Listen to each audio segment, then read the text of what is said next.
Pelanggaran dalam pelaksanaan protokol kesehatan masih kerap ditemui di lapangan meski sudah ada sanksi tegas terkait pelanggaran prokes terutama penggunaan masker.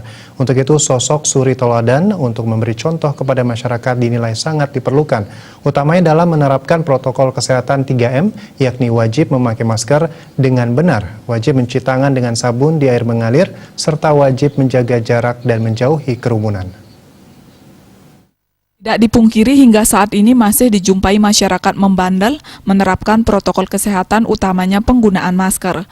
Meski untuk mengetatkan prokes pemerintah telah mengeluarkan sanksi bagi para pelanggar prokes, namun menurut akademisi bidang kesehatan masyarakat ITKes Bali Iketut Suarjana, masyarakat juga memerlukan sosok suri tauladan dalam pelaksanaan prokes ini, terutama dari orang-orang yang mempunyai pengaruh untuk memberikan contoh baik bagi masyarakat. Di Indonesia ya, khususnya kita di Bali, ini sangat memerlukan ketegasan ya, supaya protokol kesehatan itu bisa dijalankan dengan baik. Kuncinya adalah ada di teladan.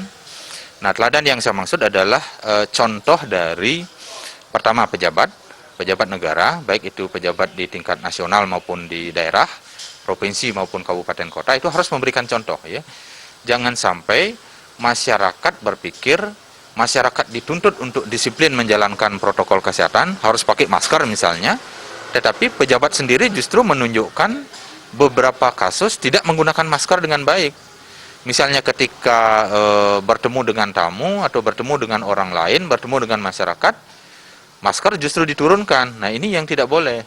Maka teladan dari pejabat negara itu harus. Ya, walaupun tidak semua pejabat seperti itu, tetapi masih ada beberapa yang tidak disiplin menggunakan masker. Di satu sisi menuntut masyarakat untuk menggunakan masker. Ini kan menjadi dilema di masyarakat. Selain menumbuhkan kesadaran dalam diri sendiri, adanya sosok suri tauladan menjadi faktor cukup penting untuk memberikan pengaruh dalam perubahan adaptasi baru di masa pandemi ini kepada masyarakat. Selain mengingatkan, tujuannya adalah agar bersama-sama menerapkan prokes dengan baik dan segera terbebas dari pandemi COVID-19. Juliana, Bali TV.